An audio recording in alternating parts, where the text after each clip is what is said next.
Hello movie lovers, আশা করি সবাই বেশ ভালো আছেন।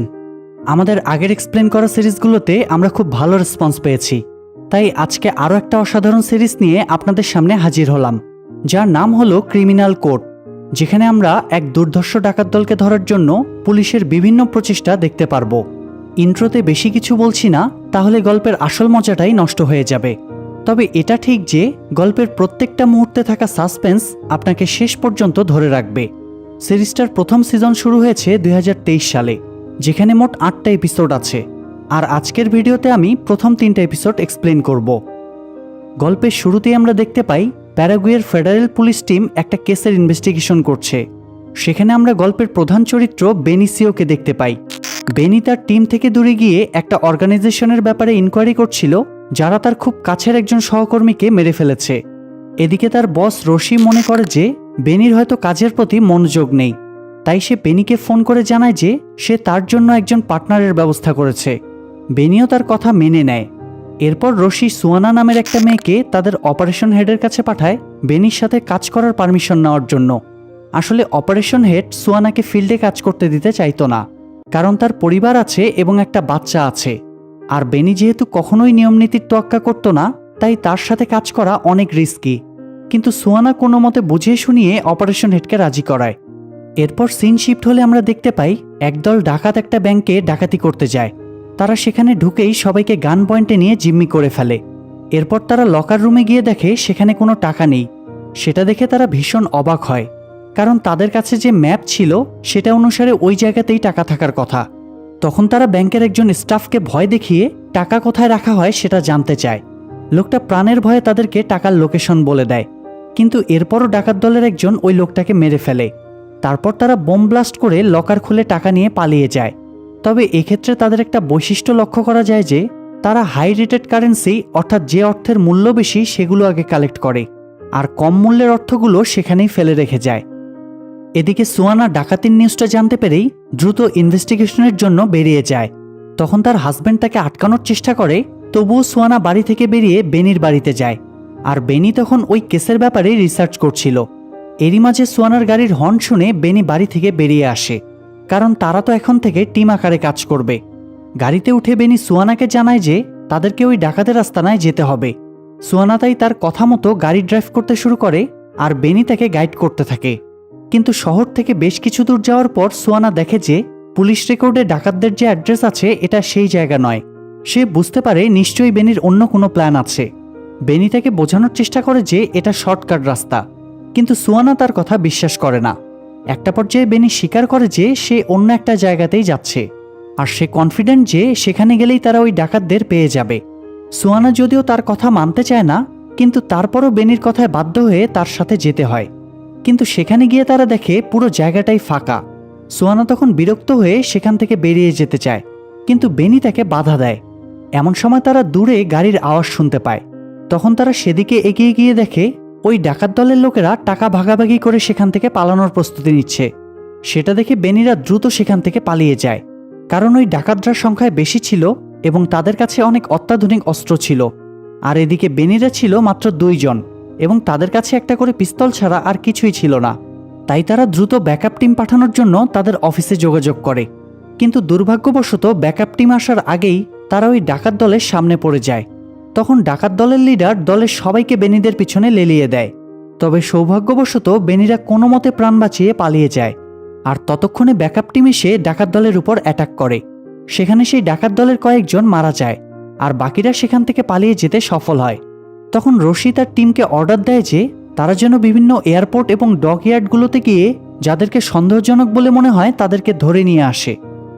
সিন শিফট হলে আমরা দেখতে পাই ডাকাত দলের কয়েকজন একটা র্যান্ডম গাড়ি হাইজ্যাক করে সেই গাড়িতে শিফট হয়ে যায়, যাতে পুলিশ তাদের পর্যন্ত পৌঁছাতে না পারে।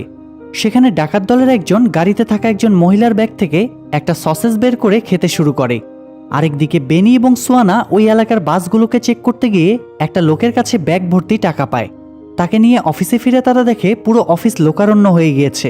তারা রশির কাছে গিয়ে এই বিষয়ে জানতে চাইলে রশি জানায় যে এদের সবাই সন্দেহ তালিকায় আছে। এরপর সুয়ানা গিয়ে তাদের ধরে আনা ওই লোকটাকে জিজ্ঞাসাবাদ করতে শুরু করে, কিন্তু লোকটা কোনোভাবে তার মুখ খোলে না। এরই মাঝে পুলিশ সেই গাড়িটার খোঁজ পায় যেটা ডাকাত দলের লোকেরা হাইজ্যাক করেছিল। তখন ফরেন্সিক এক্সপার্ট ইউরিকে গাড়িটা ইনভেস্টিগেট করতে পাঠিয়ে দেওয়া হয়। তার সাথে অন্য একটা ছেলেও যায় যে রিসেন্টলি ফেডারেলে জয়েন করেছে। সেখানে গিয়ে ইউরি ডাকাতদের খাওয়া সসেজের সামান্য অংশ খুঁজে পায়। এদিকে পুলিশ টিমের ধরে আনা ওই লোকগুলোর ফিঙ্গারপ্রিন্ট ম্যাচ করে বেনি জানতে পারে যে তাদের মধ্যে একজনের পুরনো ক্রিমিনাল রেকর্ড আছে, কিন্তু তখন সে পুলিশের হাতে ধরা পড়েনি। তাই বেনি গিয়ে তাকে জিজ্ঞাসাবাদ শুরু করে। এমন সময় তার চোখ পড়ে সেখানে থাকা অন্য একটা লোকের উপর। লোকটির চোখ মুখের ভাব দেখে বেনির মনে সন্দেহ জাগে। তাই সে রশির কাছে গিয়ে ওই লোকটাকে জিজ্ঞাসাবাদ করার পারমিশন চায়। সে এটাও জানায় যে ওই ডাকাতের সাথে হয়তো কয়েক মাস আগে হয়ে যাওয়া সেই অ্যাটাকেরও সম্পর্ক আছে, যেখানে বেনির সহকর্মী সান্তোষ মারা গিয়েছে। রশি তখন তাকে এই কেসের ফুল চার্জ দিয়ে দেয়। এরপর বেনি যখন লোকটাকে জিজ্ঞেস করে যে ডাকাতির রাতে সে ওই এরিয়াতে কী করছিল, তখন লোকটা জানায় যে সে তার পরিচিত একজনের গাড়ি সেখানে হ্যান্ড ওভার করতে গিয়েছিল, কিন্তু ফেরার পথে সেখানে বাস না পেয়ে তাকে রাতটা সেখানেই কাটাতে হয়। এটা শুনে সুয়ানা বাস কোম্পানিতে ফোন করে জানতে পারে যে সেদিন সন্ধ্যার পর বাস অ্যাভেলেবেল ছিল। তাই এ ব্যাপারে যখন ওই লোকের কাছে জানতে চাওয়া হয়, তখন সে বলে তার ওয়াইফ এবং বাচ্চা একদিন রাতে অ্যাক্সিডেন্টে মারা গিয়েছে। সেদিন থেকে সে রাতে ট্রাভেল করতে ভয় পায়। বেনিরা লোকটাকে আরও অনেক প্রশ্ন করে, আর লোকটাও খুব শান্তভাবে সেগুলোর উত্তর দিতে থাকে, কিন্তু তার উত্তরগুলো বেনিদের কাছে বিশ্বাসযোগ্য মনে হয় না। এরই মাঝে রশি তাদের জানায় যে এই ঘটনাটার সাথে যেহেতু ব্রাজিল জড়িত, তাই ব্রাজিল পুলিশ কেসটা টেক ওভার করতে চায়। সেটা শুনে তারা দুজন ভীষণ রেগে যায়, কারণ শুরু থেকে তারাই কেসটা হ্যান্ডেল করছে, আর এখন ব্রাজিল পুলিশ এসে সব ক্রেডিট নিয়ে নিবে। কিন্তু রশিরও কিছু করার ছিল না। এমন সময় ইউরি এসে তাকে ওই সসেজ দেখায় আর জানায় যে ওই সসেজে থাকা ডিএনএর মাধ্যমে তারা সেই লোকটাকে আইডেন্টিফাই করতে পারবে। সেটা শুনে রশির মাথায় একটা প্ল্যান আসে। সে ব্রাজিলের অথরিটিকে কনভিন্স করে যে ফেডারেল পুলিশের হাতে কেসটা থাকলে দ্রুত সলভ হওয়ার সম্ভাবনা আছে, কারণ তাদের কাছে অত্যাধুনিক উপায়ে ডিএনএ টেস্ট করার সুযোগ আছে। অন্যদিকে ব্রাজিলিয়ান ডিএনএ টেস্টের রিপোর্টকে গ্রহণযোগ্য মনে করা হতো না। সৌভাগ্যবশত ব্রাজিলিয়ান অথরিটি রশির কথায় রাজি হয়ে যায়, আর কেসটা ফেডারেলের হাতেই থাকে। সেটা শুনে বেনি ভীষণ খুশি হয়। এরপর রশি তার কাছে জানতে চায় যে তারা যে লোকটার উপর সন্দেহ করেছিল তাকে জিজ্ঞাসাবাদ করে কোনো তথ্য পাওয়া গিয়েছে কিনা। বেনি তাকে জানায় যে তথ্য বের করার জন্য তাদের আরও কিছু সময় প্রয়োজন, কারণ তারা ওই লোকটার ছবি বিভিন্ন অর্গানাইজেশন এবং পুলিশ স্টেশনে পাঠিয়েছে। তাদের কেউ না কেউ নিশ্চয়ই লোকটাকে আইডেন্টিফাই করবে। কিন্তু রশি লোকটাকে ছেড়ে দিতে বলে, কারণ নিয়ম অনুযায়ী তারা বিনা দোষে কাউকে 12 ঘন্টার বেশি আটকে রাখতে পারবে না। তাই বেনি তখন বাধ্য হয়ে লোকটাকে ছেড়ে দেয়। এরপর সিন শিফট হলে আমরা একটা অদ্ভুত লোককে দেখতে পাই, যে কিনা টিভিতে ওই ডাকাতির নিউজটা দেখছিল। এরপর লোকটা গাড়ি নিয়ে কোথাও একটা যাওয়ার উদ্দেশ্যে রওনা হয়। তখন আমরা দেখতে পাই যে তাকে কেউ একজন ওই ডাকাতির কেসে সন্দেহজনক লোকদের লিস্ট পাঠিয়েছে। কিন্তু প্রশ্ন হলো তার কাছে কেন কেউ ওই লোকগুলোর লিস্ট পাঠাবে, আর এই লোকটাই বা কে? এই প্রশ্নের উত্তর জানার জন্য আমাদেরকে আরেকটু অপেক্ষা করতে হবে। এদিকে রশি হঠাৎ এসে বেনির কাছে ওই সন্দেহজনক লোকটার ব্যাপারে জানতে চায়। বেনি জানায় তারা লোকটাকে ছেড়ে দিয়েছে। তখন রশি তাদেরকে বলে যে আন্ডারকভার এজেন্টদের মধ্যে একজন ওই লোকটাকে আইডেন্টিফাই করেছে। লোকটার ক্রিমিনাল রেকর্ড আছে এবং তার নাম হলো সোলস। নামটা শোনা মাত্রই বেনির মাথায় আকাশ ভেঙে পড়ে, কারণ সে জানতো যে এই নামের লোকটাই সান্তোসকে খুন করেছে, আর বেনি এতদিন যাবৎ ওই লোকটাকেই খুঁজে বেড়াচ্ছিল। তো পরদিন একটা মিটিংয়ে রশি ওই ডাকাতদের ডাকাতির প্যাটার্ন নিয়ে আলোচনা করছিল। আগে ওই ডাকাতরা আচমকা হামলা করত, আর বেশিরভাগ সময়ই তারা রাস্তায় টাকা ভর্তি আর্মার ট্রাকগুলোর উপরে অ্যাটাক করত। এতে তাদের কাজও সহজ হতো এবং তারা দ্রুত পালিয়েও যেতে পারত। কিন্তু বর্তমানে তারা সম্পূর্ণ প্ল্যানিং করে সময় নিয়ে ব্যাংকগুলোর উপর সরাসরি অ্যাটাক করে, আর সেখানকার পুরো লকার খালি করে নিয়ে বেরিয়ে যায়। এসব কথা বলতে বলতে সেখানে ওই অদ্ভুত লোকটা এসে উপস্থিত হয়। সে জানায় যে তার নাম মন্টেরা। অপারেশন হেড তাকে সবার উপর নজর রাখার জন্য পাঠিয়েছে। রশি তাকে সাধারণভাবেই ওয়েলকাম জানিয়ে আবারও মিটিংয়ে মনোযোগ দেয়। সেই মিটিংয়ে জানানো হয় যে ডাকাতিটা আসলে কোনো সিঙ্গেল গ্যাং করেনি, অনেকগুলো গ্যাং মিলে একসাথে কাজটা করে, আর প্রত্যেক গ্যাংয়ের উপর ভিন্ন ভিন্ন দায়িত্ব দেওয়া থাকে। তার বাইরে তারা কিছুই জানতে পারে না। সেটা শুনে মন্টেরা বলে ওঠে, আর এই পুরো বিষয়টাকে মেনটেন করে একটা অর্গানাইজেশন। সেখানে থাকা মাস্টারমাইন্ডরা প্ল্যানের সব ডিটেলস জানে এবং বাকিদের গাইড করে। বেনি তার মুখে এই কথাটা শুনে অবাক হয়, কারণ এই ইনফরমেশনটা তাদের কাছেও ছিল না। আর মন্টেরা তো সবেমাত্র তাদের সাথে জয়েন করেছে, তাহলে সে এত কিছু কিভাবে জানলো? তবে এটার উত্তর জানার জন্য আমাদের আরেকটু অপেক্ষা করতে হবে। এরপর আমরা দেখি যে সোলস তার আস্তানায় গিয়ে তাদের গ্রুপের একজনের কাছে জানতে চায় যে তার ব্যাগটা কোথায়। ব্যাগের কথা শুনে লোকটা ভীষণ ঘাবড়ে যায়। আসলে সোলসি ওই গ্রুপের লিডার ছিল, আর সেদিন পুলিশের হাত থেকে বাঁচার জন্য সে দেশ ছেড়ে পালাতে চেয়েছিল। কিন্তু এয়ারপোর্টে গিয়ে দেখে সেখানে অলরেডি পুলিশ চেকিং শুরু হয়ে গিয়েছে। তাই সে তার কাছে থাকা টাকার ব্যাগটা এয়ারপোর্টের একটা ডাস্টবিনের ভেতর লুকিয়ে ফেলে, আর তার একজন সহযোগীকে ওই ব্যাগটা কালেক্ট করে নিয়ে যাওয়ার জন্য ইশারা করে। তো এখন যখন সে ওই লোকটার কাছে তার ব্যাগের বিষয়ে জানতে চায়, তখন লোকটা বলে যে ব্যাগটা হারিয়ে গিয়েছে। সে ওই ডাস্টবিনে গিয়ে খুঁজেছিল কিন্তু পায়নি। তবে সোলস তার কথায় বিশ্বাস করে না। সে ভেতরে গিয়ে তার পিস্তলটা বের করে ওই লোকটার পায়ে গুলি করে। তখন লোকটা যন্ত্রণায় চিৎকার করতে করতে আসল সত্যিটা স্বীকার করে নেয়। আসলে অন্য একটা গ্রুপ তাকে হুমকি দিয়েছিল যে ওই ব্যাগটা সে তাদেরকে না দিলে তারা তার ফ্যামিলিকে মেরে ফেলবে। তাই সে বাধ্য হয়ে ব্যাগটা ওই গ্রুপকে দিয়ে দেয়। এটা শোনার পর সোলস রাগের মাথায় লোকটাকে গুলি করে মেরে ফেলে, আর বাকিদেরকে ব্যাগটা উদ্ধার করে আনার অর্ডার দেয়। এদিকে বেনিরা সেই ডাকাতি হওয়া ব্যাংকে ইনভেস্টিগেশন করার উদ্দেশ্যে রওনা হয়, কিন্তু রাস্তায় অনেক জ্যাম থাকার কারণে তারা সামনের দিকে এগুতে পারছিল না। তাই বেনি সুয়ানাকে গাড়িতে রেখে অন্য একটা লোকের বাইকে করে লোকেশনে চলে যায়। সেখানে গিয়ে সে তার একজন ব্রাজিলিয়ান এজেন্টের সাথে কথা বলে ওই ডাকাতির বিষয়ে বিভিন্ন তথ্য বের করে। এরই মাঝে সেখানে সুয়ানাও পৌঁছে যায়। তার সাথে ইউরি এবং ওই নতুন ছেলেটাও ছিল। তারা ডাকাতির দিনের সিসিটিভি ফুটেজটা চেক করতে শুরু করে। তখনই ইউরি হঠাৎ লক্ষ্য করে ডাকাতি হওয়ার ঠিক আগ মুহূর্তে একটা ভ্যান এসে ব্যাংকের সামনে দাঁড়িয়েছিল, কিন্তু এর আগে কখনোই ভ্যানটা সেখানে দেখা যায়নি। তখন ইউরি সবাইকে বুঝিয়ে বলে যে ওই ভ্যানটা মূলত ফায়ার প্রোটেক্টর হিসেবে ব্যবহার করা হয়েছে, যাতে তারা ব্যাংকের ভেতরে বোম ব্লাস্ট করলে সেটার কারণে শহরের অন্য কারো কোনো ক্ষতি না হয়। তখন বেনি সেই গাড়ির ড্রাইভারকে অ্যারেস্ট করার সিদ্ধান্ত নেয়, কারণ তার মাধ্যমেই পুলিশ ওই ডাকাত দলের সূত্র খুঁজে পেতে পারে। কিন্তু সুয়ানা তার কথায় রাজি হয় না, কারণ তারা বসের পারমিশন ছাড়া কাউকে অ্যারেস্ট করতে পারবে না। তখন বেনি তাকে বোঝায় যে অ্যারেস্ট না করতে পারলেও লোকটার সাথে কিছু কথা তো বলা যাবে। তখন সুয়ানা তার সাথে গিয়ে সেই ড্রাইভারের বাড়ির উপর নজর রাখতে থাকে, আর কথায় কথায় সুয়ানা বেনির কাছে সান্তোসের মৃত্যুর ব্যাপারে জানতে চায়। বেনি তখন সুয়ানাকে একটা ভিডিও দেখায়। মূলত সেদিন একদল লোক তাদের সাথীদেরকে ছাড়িয়ে নেওয়ার জন্য জেলে হামলা করে। তখন সান্তোস সেখানে ডিউটিরত ছিল। সে ওই লোকগুলোকে বাধা দেওয়ার অনেক চেষ্টা করে, কিন্তু পারে না। ওই লোকগুলো নির্মমভাবে সান্তোসকে মেরে ফেলে। দুর্ভাগ্যবশত বেনি সেদিন ডিউটিতে ছিল না, তাই সে তার বন্ধুকে বাঁচাতে পারেনি। কিন্তু পরবর্তীতে সে ওই লোকগুলোকে শাস্তি দিতে চেয়েছিল, তবে সে সান্তোসের ক্লোজ ফ্রেন্ড হওয়ার কারণে তাকে ওই কেস থেকে সরিয়ে দেওয়া হয়। সুয়ানাও তখন সেই ভিডিওতে দেখে তারা সান্তোসকে কতটা নির্মমভাবে খুন করেছে। এরপর বেনি তাকে বলে যে বর্তমানে তার জীবনের একটাই লক্ষ্য, সেটা হলো সান্তোসের খুনিদেরকে শাস্তি দেওয়া। আর সে এটাও জানতো যে ওই ডাকাত দলের লোকেরাই মূলত সেদিন জেলে অ্যাটাক করেছিল। তবে সুয়ানা তাকে এই ভিডিওটা ডিলিট করে দিতে বলে, যাতে সে ওই ভিডিওটা দেখে বারবার কষ্ট না পায়। এসব কথা বলতে বলতেই ওই ড্রাইভার বাড়ি থেকে বেরিয়ে আসে, কিন্তু বেরুনের সাথে সাথেই কেউ তাকে কিডন্যাপ করে নিয়ে যায়। সেটা দেখে বেনিরা তাকে ফলো করতে শুরু করে, আর সৌভাগ্যবশত কিছুদিন গিয়েই তারা সেই লোকটাকে ধরে ফেলে আর তাকে সাথে নিয়ে সেখান থেকে বেরিয়ে যায়। এদিকে মন্টেরা রশির কাছে ফিল্ডে গিয়ে কাজ করার পারমিশন চায়, যাতে সে দ্রুত কেসটা সলভ করতে পারে। কিন্তু রশি এতে রাজি হয় না, কারণ মন্টেরাকে কোনো কারণে সাসপেন্ড করে দেওয়া হয়েছিল, আর এখানে তাকে শুধুমাত্র সবার উপর নজর রাখতে পাঠানো হয়েছে, ফিল্ডে কাজ করার জন্য নয়। এরপর সিন শিফট হলে আমরা দেখি যে বেনিরা রাস্তায় দাঁড়িয়ে ড্রাইভার লোকটাকে জিজ্ঞাসাবাদ করতে শুরু করেছে।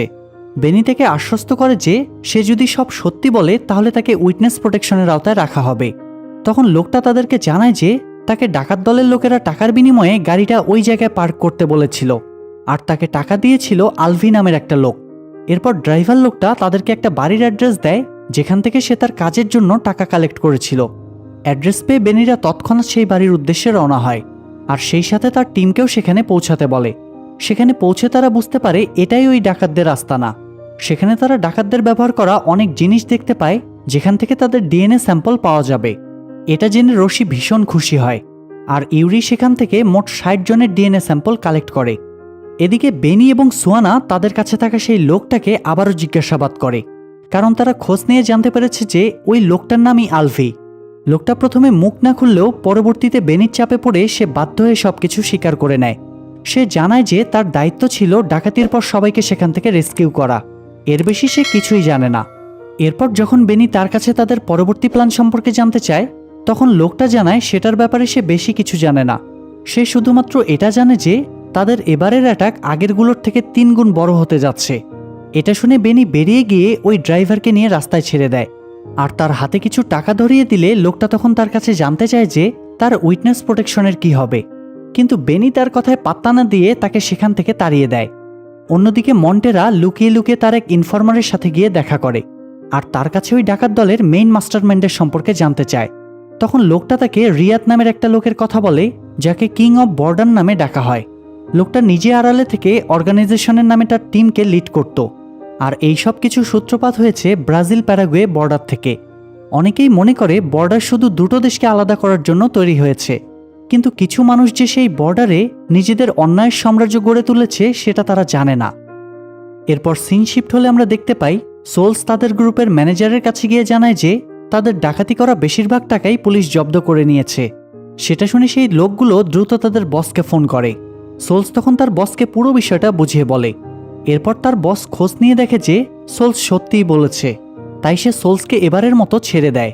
তবে সেই সাথে তাকে 3 মাসের মধ্যে $30 মিলিয়ন জোগাড় করার দায়িত্ব দেয়। টাকাটা সময় মতো অর্গানাইজেশনের হাতে পৌঁছালেই সে তাদেরকে শান্তিতে থাকতে দিবে।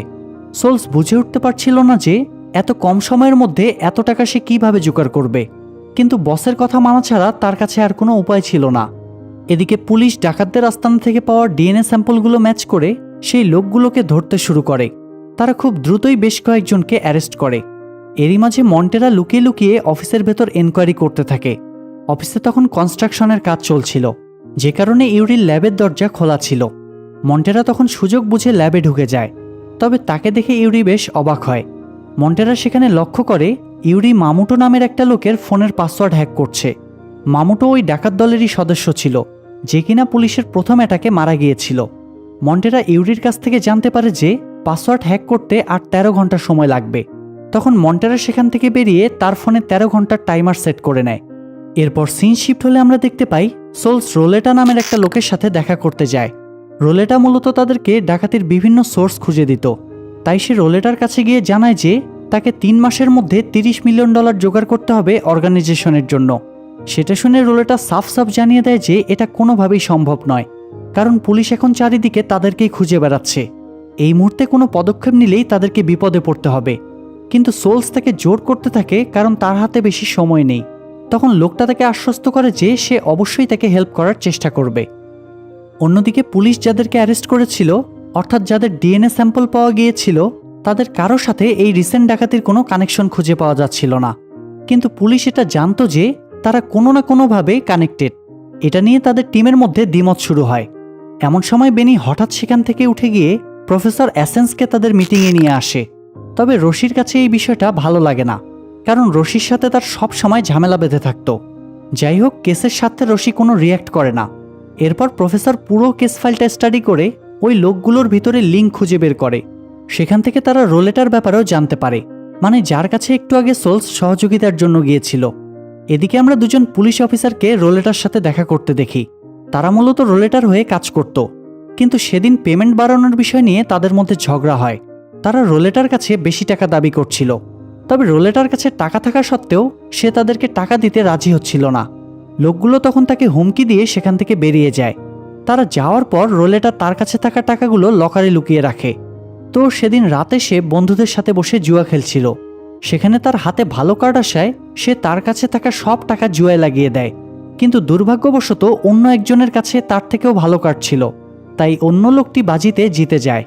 আরেকদিকে বেনি তার এক ইনফরমারের কাছে গিয়ে রোলেটার ব্যাপারে জানতে চায়, কিন্তু মেয়েটা রোলেটার ব্যাপারে কিছুই জানতো না। তখন বেনি তাকে দ্রুত খোঁজ খবর নিয়ে ইনফর্ম করতে বলে সেখান থেকে বেরিয়ে যায়। এরই মাঝে 13 ঘন্টা পার হয়ে যায়, আর মন্টেরা তখন ইউরির অনুপস্থিতির সুযোগ নিয়ে তার ল্যাবে ঢুকে মামুটার ফোন থেকে কিছু ইনফরমেশন কালেক্ট করে বেরিয়ে আসে। আসলে সে নিজে থেকেই ওই লোকগুলোর ব্যাপারে খোঁজ খবর নিচ্ছিল, এমনকি সে ওই লোকগুলোর আস্তানা পর্যন্তও পৌঁছে যায়। কিন্তু যখন সে অফিসিয়ালি কেসে ইনভলভ হতে চায়, তখন অপারেশন হেড রাজি হয় না। এতে মন্টেরার খুব রাগ হয়, কিন্তু সে প্রকাশ করতে পারত না, কারণ সে তো সাসপেন্ডেড অবস্থায় ছিল। এদিকে বেনি সেই ইনফরমার থেকে ফোন করে রোলেটার অফিসের লোকেশন জানায়। বেনি তৎক্ষণাৎ সুয়ানাকে নিয়ে রোলেটার অফিসের একটা লোককে ফলো করে রোলেটার বাড়ি পর্যন্ত পৌঁছে যায়। এরপর রোলেটা বের হয়ে সেই লোকের সাথে কথা বলতে শুরু করে। তার হাতে তখন একটা বিয়ারের ক্যান ছিল। কথা শেষে রোলেটা বিয়ারের ক্যানটা ডাস্টবিনে ফেলে দিয়ে ভিতরে চলে যায়। সুয়ানা তখন ডিএনএ স্যাম্পল ম্যাচ করার জন্য ডাস্টবিন থেকে ক্যানটা উঠিয়ে নেয়। কিন্তু সেটা অফিসে নিয়ে যাওয়ার পর রশি সেটা প্রমাণ হিসেবে অ্যাকসেপ্ট করতে চায় না, কারণ তাদের কাছে এমন কোনো প্রমাণ ছিল না যে ওই বিয়ার ক্যানটা আসলেই রোলেটার।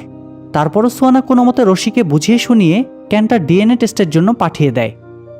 এরপর দেখা যায় বেনি আর সুয়ানা গিয়ে রোলেটার বাড়ির উপর নজর রাখতে শুরু করে। কিছুক্ষণ পর রশি ওই নতুন ছেলেটাকে সেখানে পাঠিয়ে দেয় আর বেনিদের সেখান থেকে ফিরে আসতে বলে। যদিও বেনি রাজি হচ্ছিল না, কিন্তু রশির কথা থেকে বাধ্য হয়ে ফিরে আসতে হয়। এরপর ওই নতুন ছেলেটা রোলেটার বাড়ির উপর নজর রাখতে শুরু করে। কিছুক্ষণ পর সেখান থেকে বাইকে করে একটা লোক বের হয়।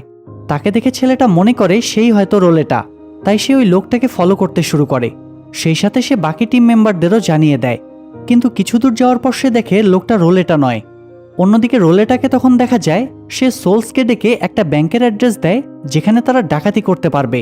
সে সোলসকে জানায় যে ওই ব্যাংকের ম্যানেজার একটু ভীতু প্রকৃতির লোক, তাই যদি কোনোভাবে তার পরিবারকে জিম্মি করা যায় তাহলে ম্যানেজার নিজেই তাদেরকে ডাকাতি করতে সাহায্য করবে। সোলস সেই প্ল্যান অনুযায়ী কাজ করতে রাজি হয়। এদিকে বেনিরা আবারও রোলেটার উপর নজর রাখতে শুরু করে। রোলেটা তখন বাইরে ছিল। কিছুক্ষণ পর বাড়িতে ফিরে সে দেখে সেই পুলিশ দুজন তার জন্য অপেক্ষা করছে, যারা তার কাছ থেকে বেশি টাকা দাবি করেছিল।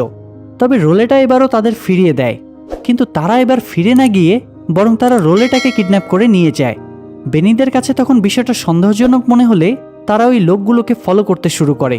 লোকগুলো রোলেটাকে একটা পুরনো বিল্ডিংয়ে নিয়ে যায়।